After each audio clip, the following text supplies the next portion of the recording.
Hi everyone, Alex Tardy with Weather Echo. Boy, the rain I thought was quite nice from Juliet, widespread across San Diego County. We're looking at another monsoonal surge right after Labor Day weekend and more heat. We're also going to take a look at the September outlook coming up.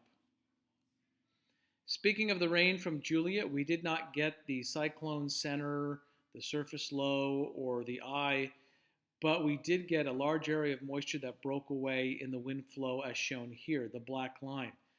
That produced widespread measurable rain, 0.05 to 0.15 across the valleys and coast. Normally in August, for the entire month, we only received 0.01. We even had amounts close to 3/4 of an inch in the Mount Laguna, San Diego mountains, and rain spilled across the Mojave Desert and Imperial Valley as shown here.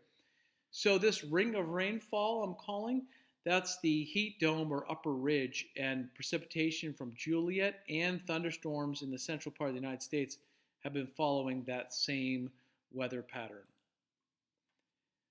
All right, we've made a dent in our monsoon deficit. It was really dry across all the West. Now it's most noticeable in California here, the blue shaded areas. With about a week of rain, including Juliet, that week of thunderstorms now has areas above normal in parts of the Sierra Nevada and the Imperial Valley and Southwest, as shown here, Southwest Arizona. So the Great Basin still has large deficits, and so does Pacific Northwest. Now, temperatures have actually been cooler than normal in much of California, though that area is starting to shrink now with the recent heat. But warmer than normal for the Pacific Northwest, Great Basin, and Arizona has been prevailing for this summer. Okay, recently, if you look at the monsoon up until this last monsoon, very dry, as shown in the deep red on the left-hand side. The bright red were deficits, huge, only about 25% of where they should have been, or less. So the monsoon was unprecedentedly dry. Now, we did have rain up in Montana, a little bit in New Mexico, and far northern California. But even with the atmospheric river, the Pacific Northwest was running below normal. Now, we had an atmospheric river, and then we had a big monsoon surge over the past 2 weeks. And look at the difference in the Pacific Northwest. Look at the difference in the Great Basin and the Southwest. Big changes. Instead of a small area of normal or above, now we have a larger area that is closer to normal, not as severely deficit or not as severely dry, and even areas that are wetter than normal, parts of the Sierra Nevada and Southwest, such as the Imperial Valley. So big gains were made from this recent monsoonal surge. Okay, will we see more? Well, that is what we're going to take a look at here. So the heat dome is going to recover, and it's going to nose its way up towards the northern Rockies and Pacific Northwest. So we kind of have a stalling weather pattern where there's a jam of storms in the North Pacific that really aren't going anywhere. They're just too weak. So that's going to allow the ridge or the heat dome to amplify, build north through the Rockies and Pacific Northwest. Now, the monsoonal moisture will follow that eventually, so a new surge comes in. Meanwhile, in the center of the United States, we see a large area of moist conditions, showers and thunderstorms that'll be over the central plains. And then there's some cold air building up in Canada, as shown here over Labor Day weekend. But overall, it looks like Labor Day weekend is a transition time, other than the very wet weather in the middle of the country. Okay, when we get into Monday and Tuesday, when we get into next week following Labor Day, it looks like the moisture's gonna ramp up. So we open the door, if you will, to that monsoonal flow, the white line. The dome of hot air extends all the way up to Seattle, so really warm conditions there. The storms in the North Pacific don't go anywhere. They're just cut off and just hanging out. But we do see two things happening: the amplification of the upper ridge or the heat dome expanding, and we see cold air going over the top of that and dropping the Great Lakes and Northeast. So continued cool pattern for that area. The first part of the summer was really hot up in there. That is a cool pattern that was over us earlier in the summer. So the moisture, that'll be the big deal. Monsoonal push will be significant across the West, starting, it looks like, September 2nd.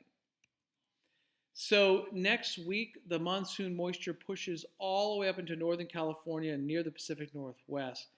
And firmly entrenched is a monsoonal weather pattern for showers and thunderstorms.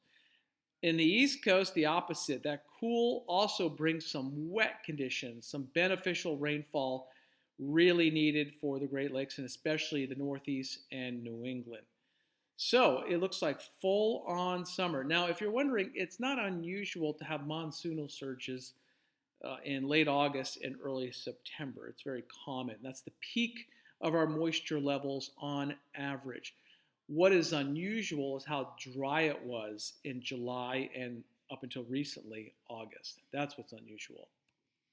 Okay, this is a nice display of the moisture. So we actually have an atmospheric river dying out across the west coast. Remember I said those storms are bottlenecked. They're not going anywhere. They're just going to fizzle. We've got relatively dry conditions now that Juliet is gone and our recent monsoon has been swept out. But that's not going to last long. A new monsoon surge will come next week. Now, it looks like the first surge is Tuesday, September 2nd, as shown here. The green area means unusually moist, so an anomaly. A lot of moisture is going to quickly come up in that southerly flow behind that upper ridge or heat dome. And that's going to be firmly in place Tuesday and Wednesday. Could be some widespread showers and thunderstorms, even maybe some nocturnal activity. That's how significant this surge is of water vapor. Now, the water vapor, the moisture, the mugginess, whatever you want to call it, precipitable water, the moisture lasts through the week. So this could be several days of showers and thunderstorms, even some activity at night. Extends all the way up into Nevada, the Great Basin, and all of California, maybe even into Oregon. So potential for a lot of showers and thunderstorms next week with this monsoonal surge. And that means, yes, excessive rainfall possible, such as thunderstorms producing flash flooding like we saw earlier this week. So this could mean business, this type of monsoonal moisture. We need the moisture to suppress fire weather conditions. We don't need the lightning. We don't need 2-3 inches of rain at once, but we could be seeing that again with this monsoonal surge. So a little too much of a good thing at times with this, late to develop monsoon that's really starting to make up deficits. Okay, what about the heat? So the heat's going to be prevalent in the Pacific Northwest and really all of California. So the western part of the United States, the next week or so, really warm. Western Canada, warmer than normal. That then shifts into central Canada and the northern plains. So basically the heat takes over. You see the blue over the next week or so in the first week or two of September really lingers across the Great Lakes and Northeast. So cooler than normal conditions and even some much needed rain, as I mentioned, for the Northeast.